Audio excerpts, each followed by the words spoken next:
Olá, meus amados, boa noite. Mais uma vez aqui estamos para falar de amor. Claro, falar de amor é falar da nossa língua portuguesa. Na aula de hoje, né, nós estamos tratando do editorial.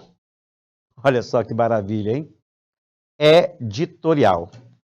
EJA, sétima etapa, ensino médio, canal Educação.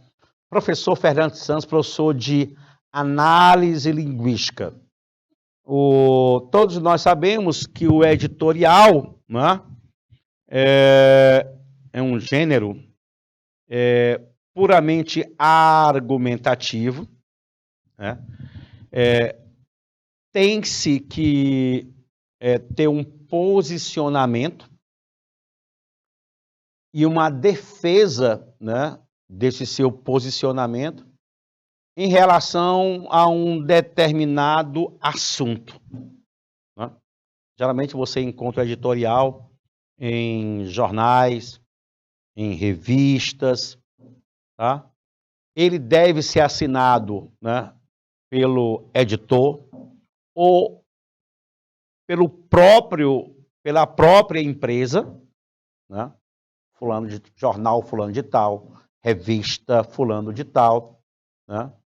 E é necessário que nós tenhamos muita preocupação, né, com a produção do editorial. Normalmente o editorial ele é escrito com uma linguagem padrão, uma linguagem formal, tá bom? Eu vou colocar aqui, né, um exemplo de editorial, tá? É necessário ter um título para o editorial? Sim, é necessário. Então, vamos aqui observar, né, um exemplo de editorial. Publicado pela Folha de São Paulo, em 4 de novembro de 2020, apontando como assunto central a votação dos Estados Unidos. E aqui nós temos um título, Vergonha Americana, tá? Quem foi que publicou? Folha de São Paulo. Em que período? Em novembro de 2020. Vamos lá. Naquilo que já virou um trauma recorrente, e claro, você vai ter que ter o poder do convencimento, não é? De mostrar os argumentos diante do assunto, né, que você, né, está defendendo o ponto de vista. Então, naquilo que já virou um trauma recorrente, o sistema eleitoral americano fez o mundo prender a respiração. O sistema eleitoral americano fez o mundo prender a respiração. E aí, nesta introdução, você já percebe aí, né? E você vai ter que provar, né, por que o sistema eleitoral americano fez o mundo prender a respiração. Isso aí vai chamar a atenção. E veja que o leitor, né, ele precisa ser instigado para continuar fazendo a leitura. O editorial tem essa função. Então, foi assim em 2000, quando George Bush triunfou só um mês depois do pleito, numa disputa judicial. Em 2016, Donald Trump repetiu seu colega republicano Bush e também venceu sem maioria no voto popular.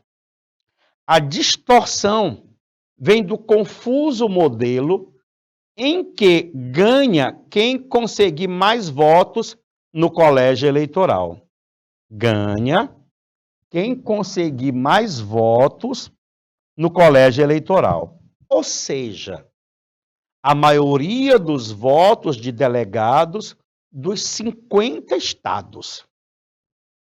Nessa eleição indireta, quando a polarização se acentua, Pequenas diferenças podem mudar o resultado final. Nessa eleição indireta, quando a polarização se acentua, pequenas diferenças podem mudar o resultado final. Isso é verdade. Continuando. Como já esperado, Trump tumultuou o processo ao cantar a vitória antes da hora, com apenas resultados parciais favoráveis em estados nos quais a corrida contra Joe Biden estava apertada.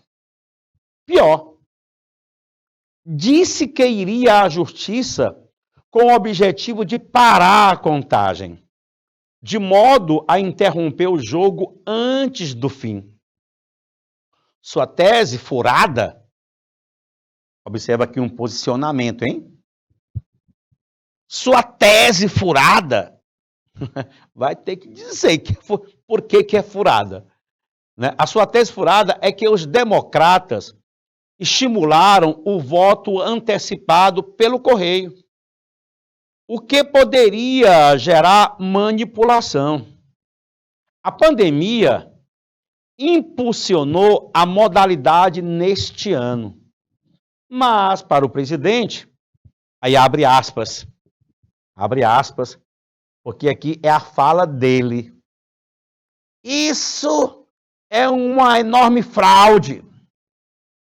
Abre aspas de novo. Depois fecha.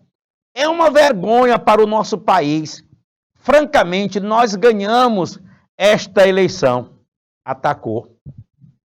Trump tinha, àquela hora, motivos para celebrar a onda azul, em referência à cor do Partido Democrata de Biden.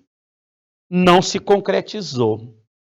Os democratas falharam em garantir o apoio de minorias, como os latinos na Flórida.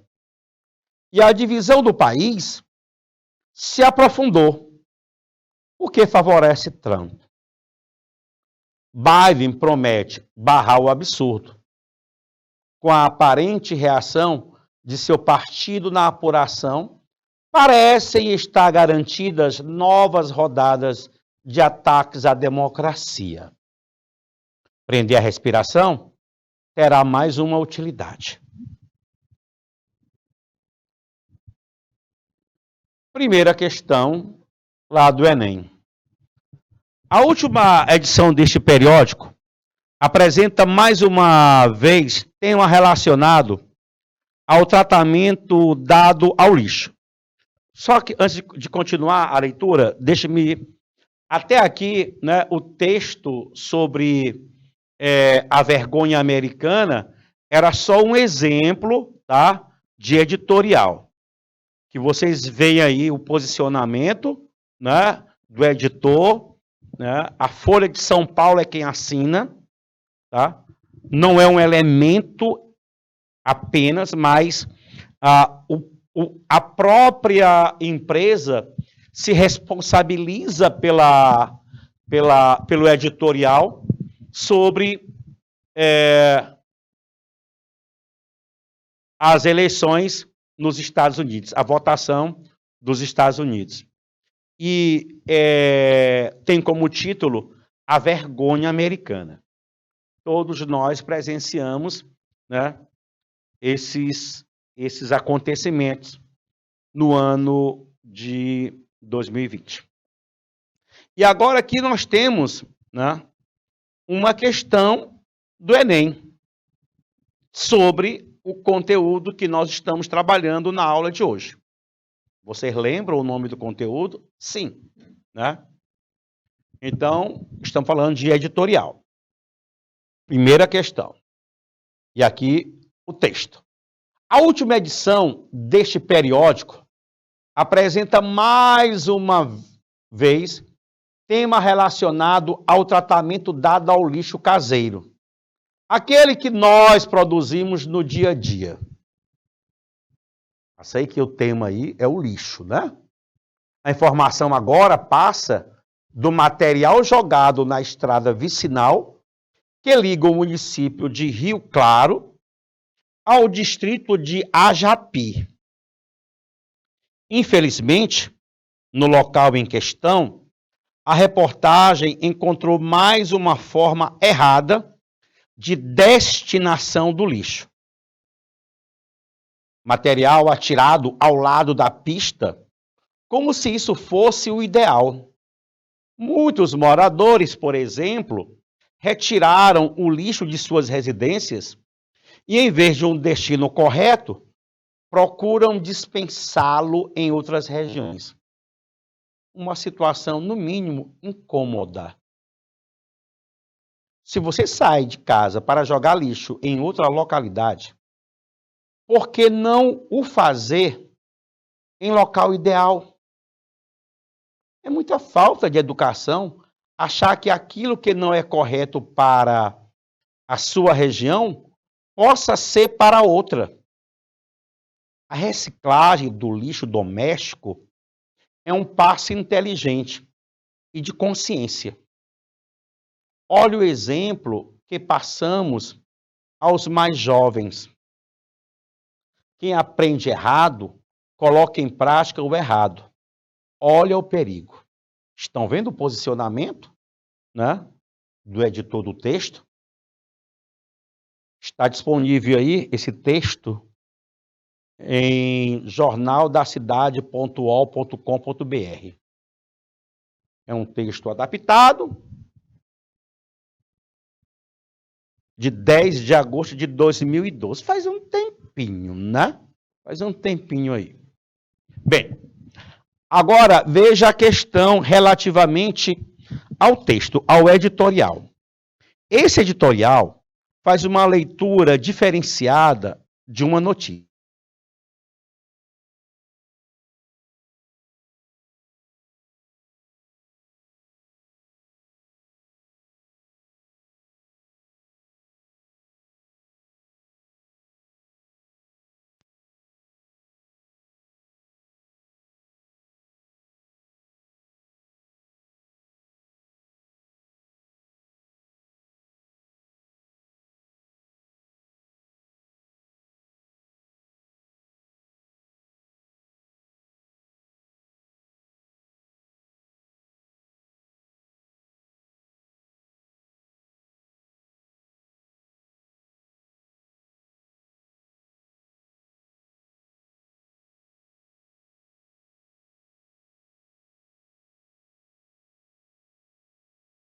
Belezinha, turma, veja só, né? Relendo o enunciado da questão.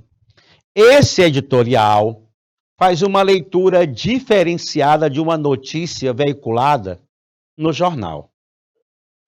Tal diferença traz à tona uma das funções desse gênero, que é, letra A, apresentar fatos que tenham sido pelo próprio veículo, chamar a atenção do leitor para temas raramente abordados no jornal, provocar a indignação dos cidadãos por força dos argumentos apresentados, interpretar criticamente fatos noticiados e considerados relevantes para a opinião pública, ou trabalhar uma informação previamente apresentada com base no ponto de vista do autor da notícia. E aí? Basicamente, você que já viu as características do editorial, que já viu a estrutura do editorial, que sabe que o editorial tem que ter um posicionamento crítico, né, em relação a um determinado assunto abordado, né, e tem alguém que assina, né, esse texto, então você pode me dar a resposta com facilidade. E estou aí aguardando a resposta de vocês.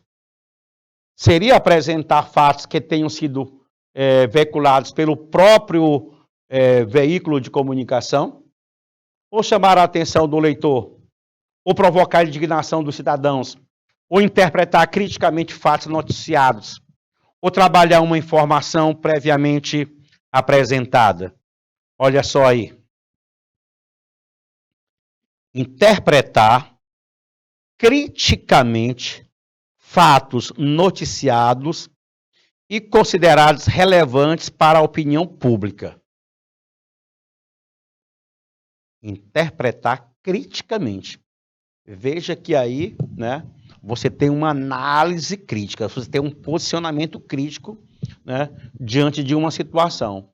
A questão do lixo, que alguém tira de um local e despeja no outro.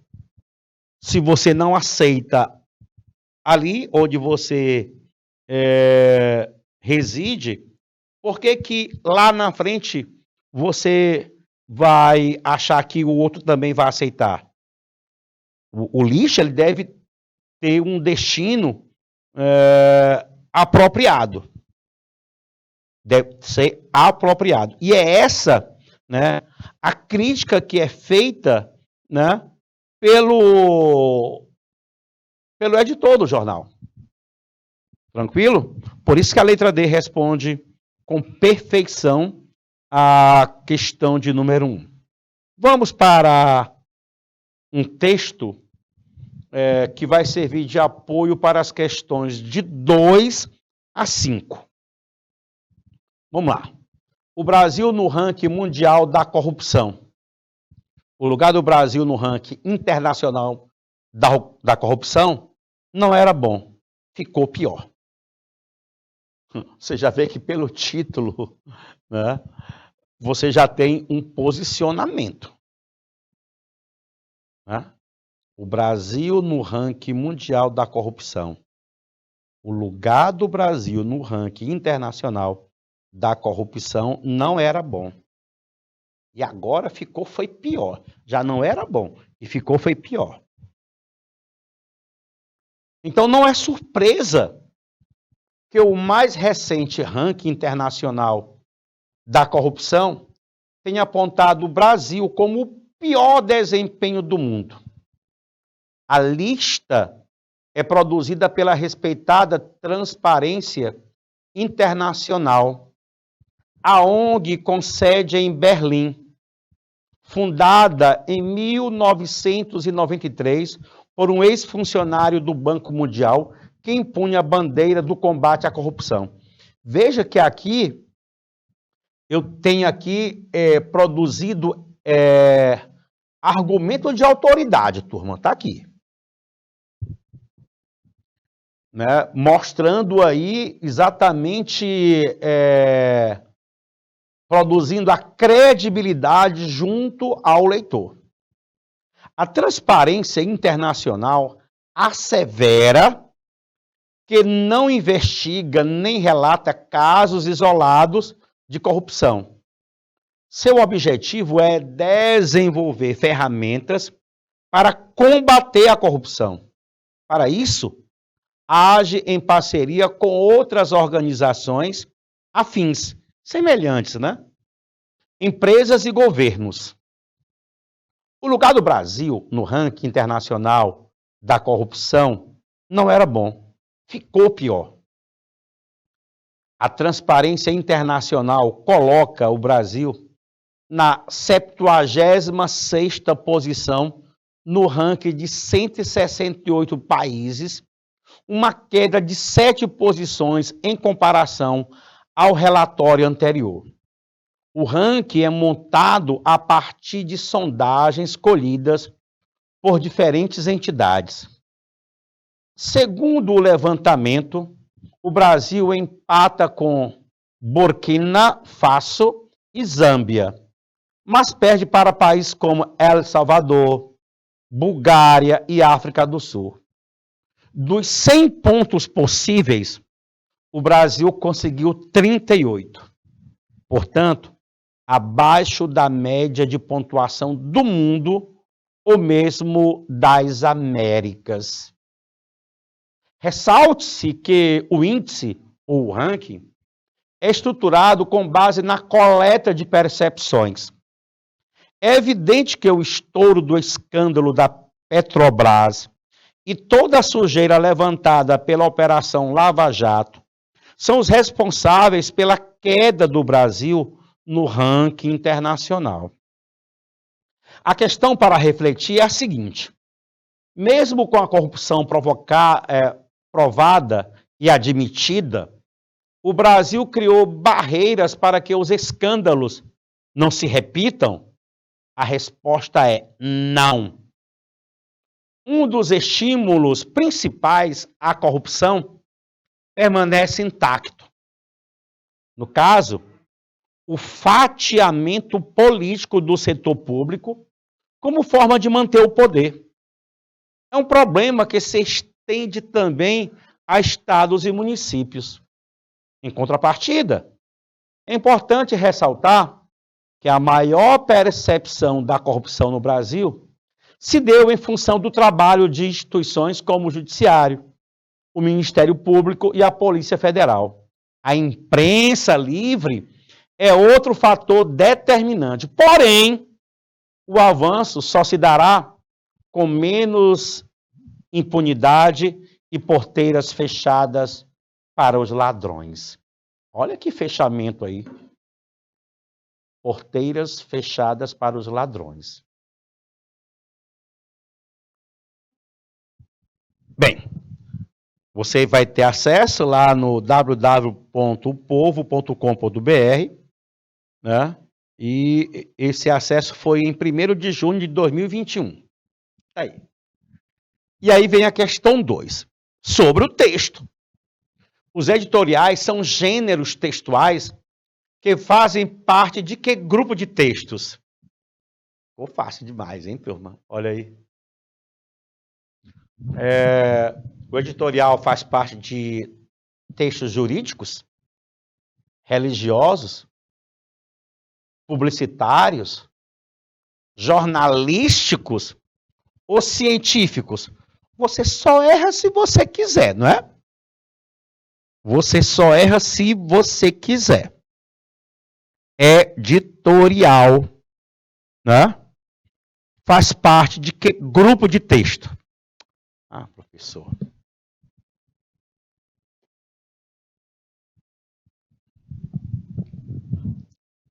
Durante a nossa parte teórica, nós vimos que o editorial, né, é visto em jornais, revistas, né, textos jornalísticos. Então, aí está a resposta, a letra D de dado. Só erra quem quer. Vamos para a próxima? Eu acho que eu vou disponibilizar um tempinho para vocês, hein? Vamos lá. Essa aí também está muito fácil. Olha aí. A tipologia textual predominante no gênero textual editorial corresponde a quê?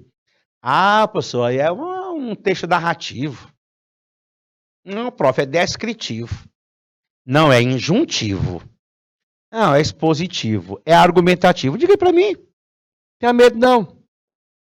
Pegue na minha mão. Não tenha medo. Pegue na minha mão. Vamos lá. Dê a sua resposta aí. Faça como a doutora Ruth aí. Faça aí.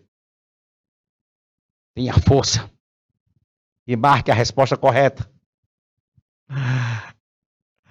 Ora, se você vai defender um ponto de vista, se você vai utilizar argumentos, é claro que a tipologia textual ela tem que ser argumentativa. Não falei de narração para nenhum de vocês, nem falei de descrição, nem falei daquele passo a passo que é o texto injuntivo, né? Também não falei para vocês. Então, letra E, indubitavelmente você não erra uma questão desse naipe. Eu quero lembrar que em provas de concurso público, preste atenção no que eu estou falando. Às vezes, eles colocam um texto que é um editorial, né, que é um debate. Aí eles perguntam, né, qual a tipologia textual. Aí você tem que saber, né? Se o editorial é apenas um texto narrativo, ou se apresenta características de determinados elementos para ser um texto descritivo, ou se vai ter ali a questão do espaço local em que o fato acontece, o momento em que acontece, aí seria um texto narrativo, né? Com esses elementos da narração, ou se há uma defesa de um posicionamento para que ele seja argumentativo. Aí é preciso que você tenha o conhecimento, né, das características do editorial. Bem interessante esse tipo de questão. E é muito comum nos concursos, tá? Inclusive no Enem.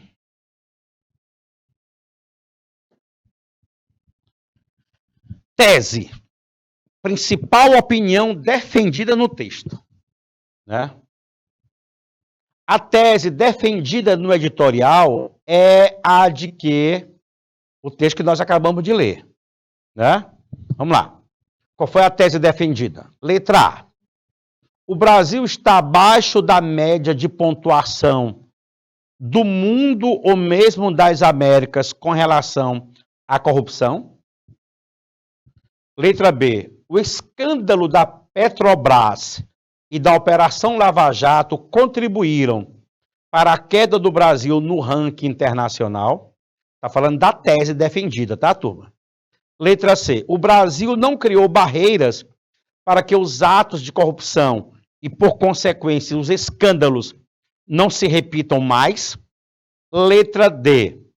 A maior percepção da corrupção no Brasil se deu em função do trabalho de instituições como o Judiciário, o Ministério Público e a Polícia Federal. E letra E. O avanço só se dará com menos impunidade e porteiras fechadas para os ladrões. Isso aí é a tese? A letra E? Será se é a tese? Se aí não for o fechamento lá do texto? Né? Eu vou voltar para o texto e vou disponibilizar aqui rapidamente, né? Tá aí. Vou deixar aí 2 minutinhos para vocês fazerem a leitura dessa parte inicial do texto aí e vocês vão conseguir visualizar a tese. Perfeito? Aí depois a gente vai para a questão para vocês assinalarem o item correto. Na tela, valendo 2 minutos.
Muito bem, meus queridinhos, né? Não é surpresa que o mais recente ranking internacional da corrupção tenha apontado o Brasil como o pior desempenho do mundo. A lista é produzida pela respeitada Transparência Internacional, a ONG, com sede em Belém, fundada em 1993 por um ex-funcionário do Banco do Brasil, que impunha a bandeira do combate à corrupção. Né? A Transparência Internacional assevera que não investiga nem relata casos isolados. Aí vai, né? E aí, turminha linda, olha só, né? A resposta que vocês me deram, letra C. Né? O Brasil não criou barreiras para que os atos de corrupção e, por consequência, os escândalos não se repitam mais. Foi a tese defendida lá. O Brasil não criou barreiras. E foi mostrado no texto o porquê que ele não criou as barreiras para os atos de corrupção. Perfeito? Perfeito. Andando mais um pouquinho, na passagem, segundo o levantamento, em consonância, de acordo com o levantamento, o Brasil empata com Burkina Faso e Zâmbia, mas perde para países como El Salvador, Bulgária e África do Sul. Dos 100 pontos possíveis, o Brasil conseguiu 38. Portanto, né, isso aí é uma conclusão, né? Ele quer que você substitua, sem alteração de sentido, né, os elementos em destaque, em negrito aí. Segundo, tem um valor de conformidade, não é não, turma? Conformidade, de consonância, de acordo com o levantamento, não dá para usar o mas. Esse como também, neste contexto, não vai me dar ideia de conformidade. Eu poderia utilizar o consoante, ou de acordo com. Eu poderia usar um dos dois. Eu já eliminaria a letra A, a letra B e a letra C. Ficaria brigando entre a D e a E. Né? Só que na letra D, o ainda que vai nos apresentar uma ideia de concessão. A concessão é uma quebra do que é natural. Ainda que ele fosse o melhor do mundo, não ganharia aquele jogo. Se espera de alguém que é o melhor, é que ganhe. Mas se não ganha, sendo o melhor, é uma quebra do que é natural. Aí é concessão. Mas o portanto não nos dá uma ideia de concessão, né? Na passagem acima colocada. Ele me dá uma ideia de conclusão, então eu vou usar dessa forma. Então, portanto, logo. E aí você não tenha medo, pegue na minha mão e marque a letra E. Tá? Ok, turma? Vamos lá? Vamos para mais uma questãozinha. Bem, até aqui a quinta foi em relação àquele texto, né? Aquele editorial que nós, né, lemos. Vamos para a próxima questão. Além da dose. Quinta-feira, novembro 24 de 2011. Além da dose. Mais uma leitura. Vamos lá. Hoje nós fizemos leitura aqui, né? Do início da aula até o final, praticamente, não é? É porque se vai trabalhar editorial, tem que ter o texto editorial para que seja feita a pergunta em cima do texto, não é não? A proibição da venda de bebidas alcoólicas a menores de 18 anos é uma daquelas leis que jamais foram cumpridas com rigor no Brasil. Aí prove isso aí. Uma pesquisa recente, encomendada pelo governo do estado de São Paulo, mostrou que 1 em cada 5 adolescentes entre 12 e 17 anos bebe regularmente. E 4 em cada 10 conseguem comprar álcool sem restrições. Diante desse quadro, é salutar a nova lei estadual que busca endurecer as regras contra o consumo de álcool por adolescentes. Em vigor, desde o fim de semana passada, a legislação impõe multas de R$ 1.745 a R$ 87.250 a estabelecimentos que vendam bebida alcoólica a menores de idade. Na prática, isso aí não existe, né, turma? Nunca vi nenhum lugar desse sendo punido. Assim como ocorreu com a bem-sucedida lei antifumo, a expectativa de punição deve reforçar os controles de bares e supermercados e tornar mais difícil o acesso de adolescentes ao álcool. Idealizada segundo as regras da tolerância zero, a nova lei anti-álcool erra.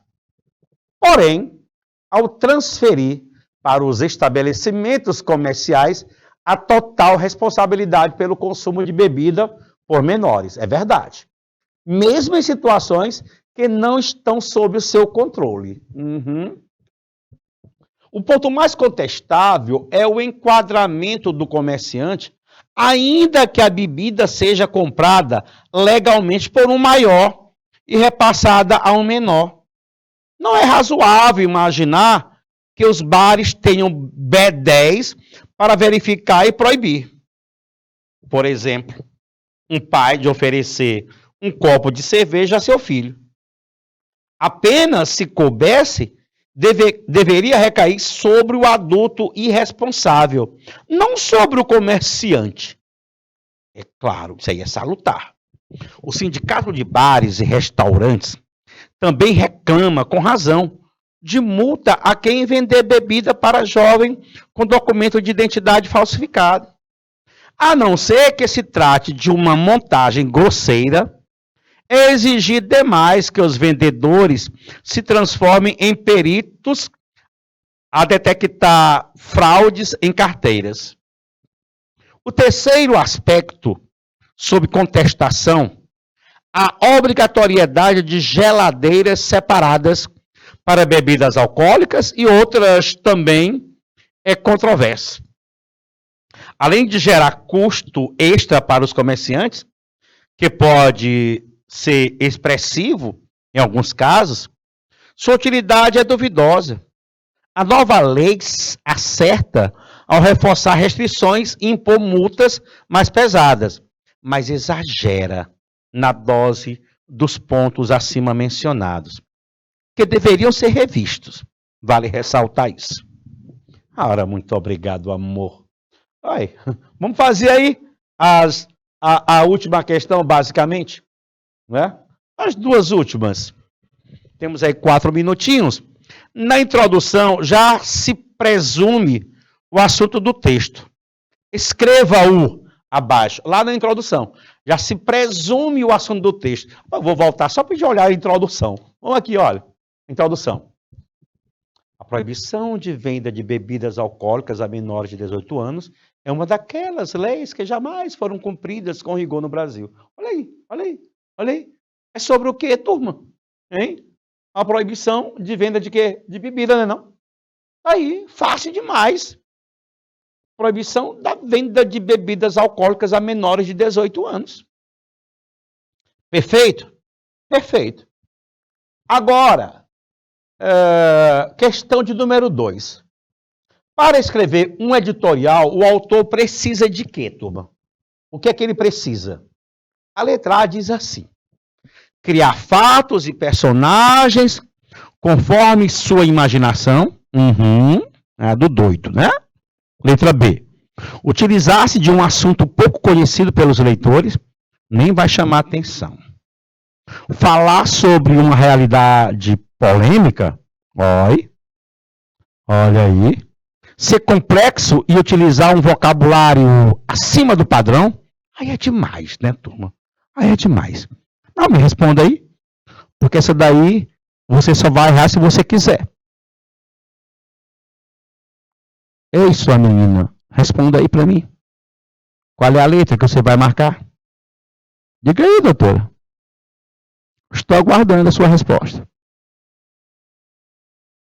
Bora, vamos. Ah, professor.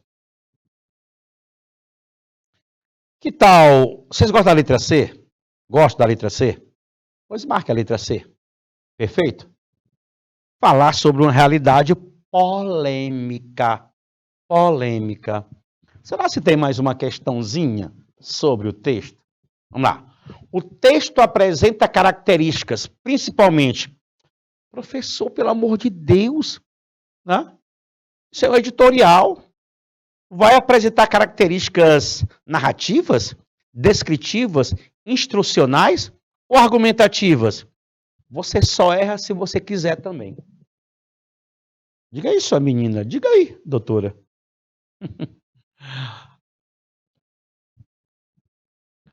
Aqui colocou descritivas, mas a resposta está inadequada, viu? Vou corrigir aqui, tá? A resposta é letra B. Argumentativas, tá?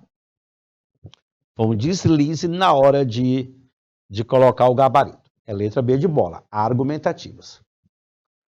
Aí ele quer que você localize lá no texto o que se pede abaixo. Ele quer que você localize uma opinião e um fato.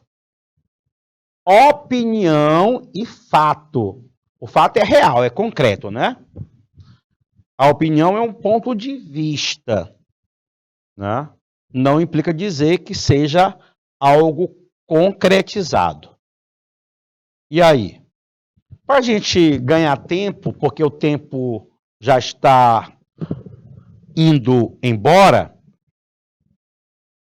você tem outras respostas, mas aqui eu teria, ó, a pena, se coubesse, deveria recair sobre o adulto irresponsável, não sobre o comerciante. Isso aqui é um posicionamento, é um ponto de vista. Agora, vamos ver um fato. A legislação impõe multas de R$ 1.745 a R$ 87.250 a estabelecimentos que vendam bebida alcoólica a menor de idade. Isso aí não é um posicionamento. Isso aí é um fato. É algo concreto, é algo real. Perfeito? Meus amados, eu vou fechar o nosso horário por aqui, tá? A gente se encontra na próxima semana falando de amor. Claro, falar de amor é falar da língua portuguesa. Um forte abraço. Fui!